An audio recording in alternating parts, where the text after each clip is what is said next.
Next one, what made Dr. Ambedkar describe the methods of civil disobedience as the grammar of anarchy? So, civil disobedience ಅಂದ್ರೆ ನಾಗರಿಕರ ಅಸಹಕಾರ. Okay, ಅಸಹಕಾರ. So ಇದನ್ನ grammar of anarchy, ಅರಾಜಕತೆಗೆ ಒಂದು ಮದ್ದು ಅಂತ ಯಾಕೆ ಕರೀತಾರೆ? ಓಕೆ, ಗ್ರಾಮರ್ ಆಫ್ ಅನಾರ್ಕಿ, ಅರಾಜಕತೆಯನ್ನ ಸರಿ ಮಾಡುವಂತದ್ದು ಅಂತ ಯಾಕೆ ಕರೀತಾರೆ? ಆನ್ಸರ್ ನೋಡೋಣ ಇವಾಗ. Doctor Ambedkar always stressed the importance of constitutional methods to achieve social objectives. Doctor Ambedkar ಅವರು ಯಾವುದಕ್ಕೆ ಮಹತ್ವ ಕೊಟ್ಟಿದ್ದಾರೆ? ಯಾವಾಗ್ಲೂ ಟು ಅಚೀವ್, ಸಾಮಾಜಿಕ ಗುರಿಯನ್ನ ಸಾಧಿಸೋದಿಕ್ಕೆ ಯಾವುದು ಮುಖ್ಯ ನಿಮಗೆ? ಇಲ್ಲಿ ಕಾನ್ಸ್ಟಿಟ್ಯೂಷನಲ್ ಮೆಥಡ್ಸ್ ಅಂದ್ರೆ ಸಂವಿಧಾನಿಕ ವಿಧಾನಗಳನ್ನ ಯೂಸ್ ಮಾಡಬೇಕು ಅಂತ ಹೇಳಿದ್ದಾರೆ. ಸೊ ಅಂಬೇಡ್ಕರ್ ಅವರು ಯಾವಾಗಲೂ ಸಾಂವಿಧಾನಿಕ ವಿಧಾನಗಳಿಂದ ನೀವು ಸಾಮಾಜಿಕ ಗುರಿಗಳನ್ನ ಸಾಧಿಸಬಹುದು ಅನ್ನೋದಿಕ್ಕೆ ಒಂದು ಮಹತ್ವವನ್ನ ಕೊಟ್ಟಿದ್ದಾರೆ. He once describe that civil disobedience, ನಾಗರಿಕರ ಅವಿಧೇಯತೆ, ಅಸಹಕಾರ ಅಲ್ಲ, ಅವಿಧೇಯತೆ.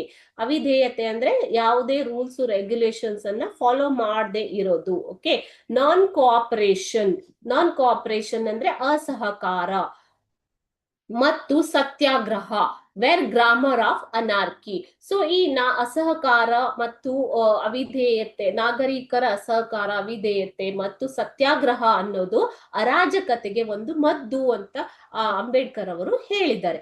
According to him, when people elect a government, ಅವರ ಪ್ರಕಾರ ಯಾವಾಗ ಪೀಪಲ್, ಜನರು ತಮ್ಮ ಸರ್ಕಾರವನ್ನ ಆಯ್ಕೆ ಮಾಡ್ತಾರೆ, ಯಾವುದರ ಮುಖಾಂತರ? ಪ್ರಜಾಪ್ರಭುತ್ವದ ಮುಖಾಂತರ, ಚುನಾವಣೆಯ ಮುಖಾಂತರ. They will be wrong in using these methods of education against the elected government. So ಇಲ್ಲಿ ಪ್ರಜಾಪ್ರಭುತ್ವದ ದೇಶದಲ್ಲಿ ಇಂತಹ ವಿಧಾನಗಳನ್ನ ಅನುಸರಿಸಬಾರದು, ಅದು ತಪ್ಪಾಗತ್ತೆ. ಯಾವುದು? ಪಬ್ಲಿಕ್ ಎಜುಟೇಷನ್ ಆಂದೋಲನಗಳು, ಅಲ್ಲಿ ನಿಮಗೆ ಪಬ್ಲಿಕ್ ಪ್ರಾಪರ್ಟಿಗೆ ಅಥವಾ ಪೀಪಲ್ಗೆ ಹಾನಿ ಆಗುವಂತಹ ಸಂಭವ ಇರತ್ತೆ. ಸೊ ಅರಾಜಕತೆ ಇರುವಂತಹ ಕಡೆ ಇವುಗಳನ್ನ ಯೂಸ್ ಮಾಡಬಹುದು. ಯಾವುದನ್ನ?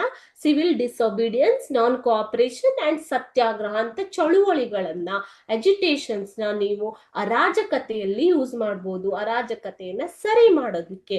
ಆದರೆ ಇಲ್ಲಿ ಡೆಮೋಕ್ರಸಿಯಲ್ಲಿ ಅಥವಾ ಪ್ರಜಾಪ್ರಭುತ್ವದಲ್ಲಿ ಇವುಗಳನ್ನು ಯೂಸ್ ಮಾಡೋದು ತಪ್ಪು ಅಂತ ಅಂಬೇಡ್ಕರ್ ಅವರ ಅಭಿಪ್ರಾಯ.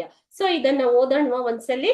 Doctor Ambedkar always stress the importance of constitutional methods to achieve social objectives. He once described that the methods of civil disobedience, non-cooperation and satyagraha were grammar of anarchy. According to him, when people elect a government, they will be wrong in using these methods of public agitation against the elected government. Paragraph 10 ನಲ್ಲಿ ನೀವು ಈ answer ನ ನೋಡಬಹುದು. You can see this answer in paragraph 10.